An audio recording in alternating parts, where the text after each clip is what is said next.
మేడ్చల్ జిల్లా Keesara police station పరిధిలోని బండ్లగూడలో వేరే కాపురం పెట్టిన భర్త ఇంటి ముందు ధర్నాకి దిగిన మొదటి భార్య. ఖమ్మం జిల్లా వాసులు సాయి చరణ్, శిల్ప దంపతులు పెళ్లి చేసుకుని 15 సంవత్సరాలు. వీరికి 2 పిల్లలు ఉన్నారు. 5 సంవత్సరాల నుండి భార్యను వదిలేసి కనిపించకుండా తిరుగుతున్నాడు. భార్య భర్త కోసం తిరుగుతుండగా బండ్లగూడలో నివాసం ఉంటుందని తెలిసి ఇంటికి రావడంతో లోపల తలుపు పెట్టుకుని తీయట్లేదు అంటూ ఇంటి ముందు కూర్చొని ధర్నా. పోలీసులకి చెప్పినా కూడా వచ్చి చూసి వెళ్లారు తప్ప ఎలాంటి చర్యలు తీసుకోలేదని, తన భర్తని తీసుకెళ్లకుండా నన్ను పోలీస్ స్టేషన్ కి రమ్మంటూ లేకుంటే అక్కడి నుండి వెళ్లిపోమంటూ పోలీసులు చెప్తున్నారని ఆమె ఆవేదన వ్యక్తం చేశారు. అధికారులు తన భర్త పైన చట్టపరమైన చర్యలు చేపట్టాలని, నాకు న్యాయం చేపట్టాలని ఆమె పోలీసుల్ని కోరుకుంటుంది. వస్తానే అంటాడు, నేను వచ్చిన ఇప్పుడు డోర్ తీయడు. ఇప్పుడు మనం మేముందో టైం ఇది చేయడానికి వస్తానే అంటాడు. నేను నా భార్య పిల్లలు కావాలనే అంటాడు, డోర్ తీయడు. చూసి చూసి చూసి నేనే వెళ్ళిపోవాలి. రాను అని అనడానే, వద్దు అనడు.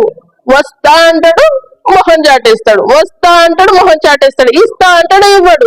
పోలీసు వాళ్ళని ఇట్లనే పిచ్చోళ్ళని చేస్తాడు, ప్రెస్ వాళ్ళని ఇట్లా పిచ్చోళ్ళు. నా తల్లి నేను ఇంకా వస్తా అంటాడు కదమ్మా. రాత్రి ఓపిక ఉన్న రాత్రి 6 సంవత్సరాలు ఓపిక ఉన్నా సార్. అమ్మా, ఇల్లీగల్ అఫేర్స్ వల్ల వచ్చే డబ్బులకి ఆశపడిన నా అత్తమామ. ఇవే కారణాలు.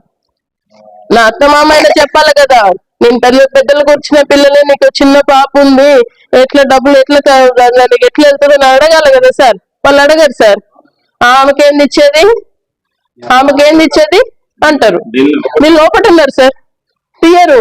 ఎందుకు తీయరు సార్? నా బిడ్డ ఏం పాపం చేసి, నా కొడుకు ఏం పాపం చేసి, నేనేం పాపం చేసిన? అసలు కాళ్ళు కడిగి కట్నాలు ఇచ్చి ఇల్లు అమ్ముకొని నేను ఇంటికి వచ్చిన. నేను వస్తే నన్ను నేను బిడ్డకైతే అట్లనే చేస్తావా? నేనేం తప్పు చేసిన? తప్పు చేస్తే చెప్పి మార్చుకుంటా. వస్తా అని ఇప్పుడు గడపొద్దు, వస్తా అని నా జీవితాన్ని గడపొద్దు. 6 సంవత్సరాలు గడిపినావు, రాను అనడు. వస్తానే అంటాడు, వస్తా అంటాడు, రాడు. రేపటి రోజున ఫోన్ ఎత్తాడు, రేపటి రోజున ఇంట్లోనే ఉన్నారు. నెలలు ఎప్పుడు పారిపోతారో తెలియరు.